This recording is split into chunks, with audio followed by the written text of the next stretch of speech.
As you guys saw from the title, this is a full review of my Pontiac.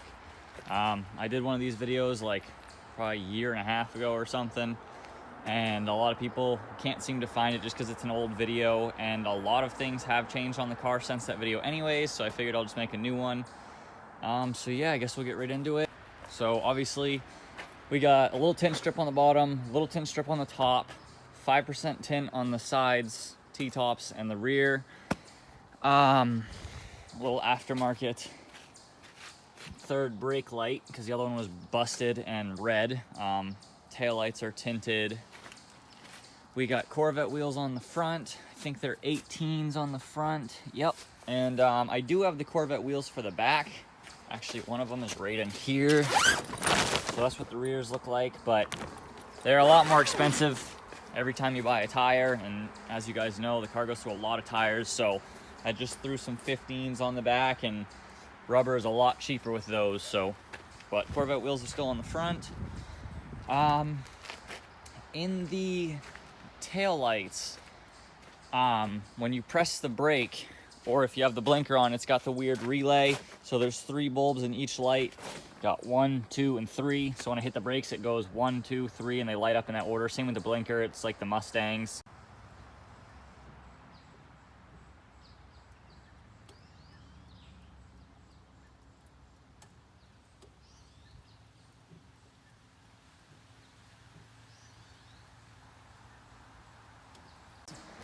That was a little thing the previous owner put in before me. And then for headlights, we've got LED parking lights on both sides. We've got some LED fog lights down there that look pretty tired because the connections are pretty dirty. And then for the headlights themselves, well, none of them really worked. So I personally took some flush mount light cubes that I had sitting in my room, and I kind of just took out the old lights and I popped those in there and I wired them up. I do have the high beams on a separate switch because it broke and you have to take off the whole column and everything to fix it. So these are my high beams, which basically is just the inside lights turn on. No, never mind, that wire's disconnected right now. But either way, just the inner ones turn on, and it just helps a little bit with the brightness, I guess. Most of the times I just drive with the fog lights because, I don't know, they're extremely bright, but those are the headlights when I do put my headlights up.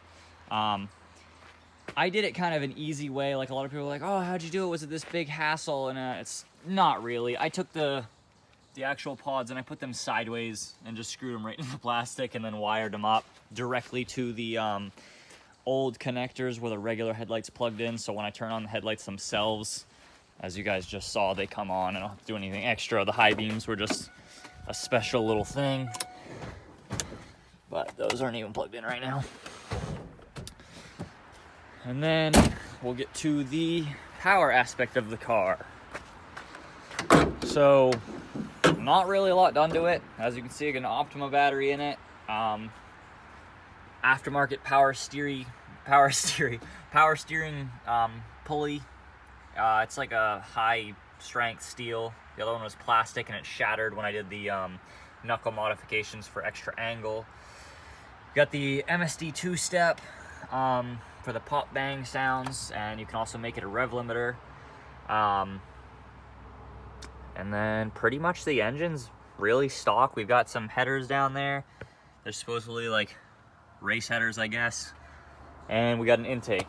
Other than that, the engine is stock that I know of. There's really not much done to it, besides the intake exhaust and those few little things I just pointed out. But that's pretty much it for the power of the car. Transmission is I fully built, is what the guy told me. I don't really have much I can elaborate on with that. It's a 6-speed. It's got a short throw shifter in it, and it's got a stage 2 Kevlar clutch. And all I know about the transmission is that the previous guy had a lifetime warranty on it, and it's supposed to be like a fully built trans. So You know, the car doesn't make a lot of power, so I don't think we're ever gonna have issues with the transmission. If we push more power, I'm sure it would strain it a little more, but with what we got, the transmission's the strongest part on the car right now. I'm gonna turn my wheel a little sideways for you guys so I can show you the angle mods and some of the front end mods.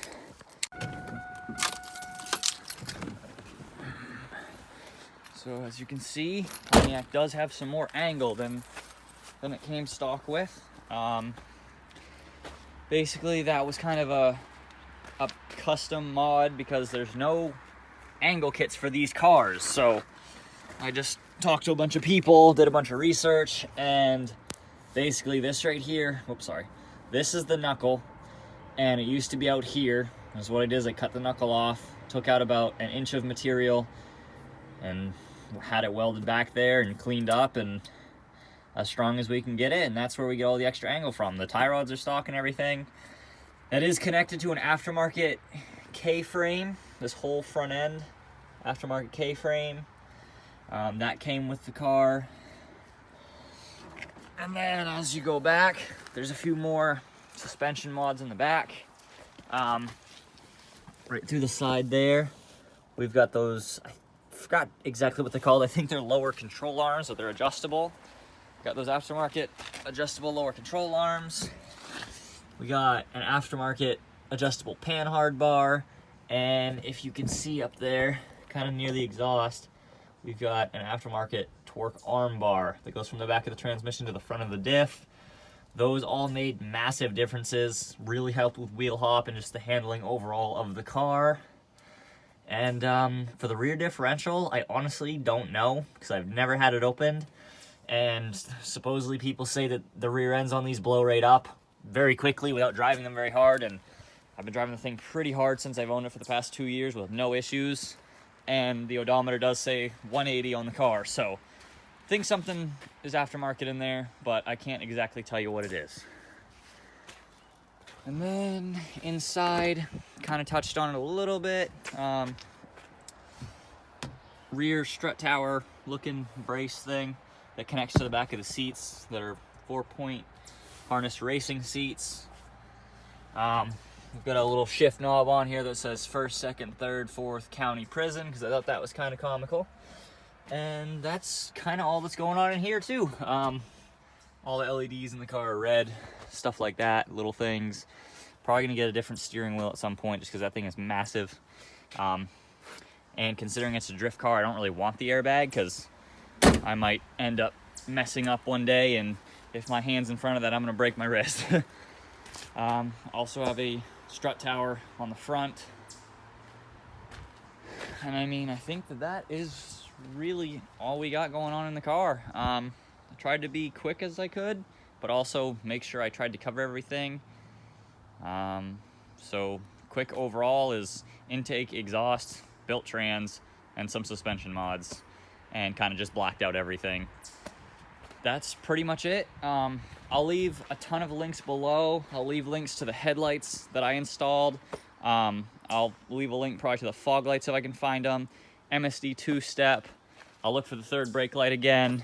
And I'll try to look up some of the suspension parts as well to see if those are available. I'll leave the links for those. And I'll leave the link for the shift knob.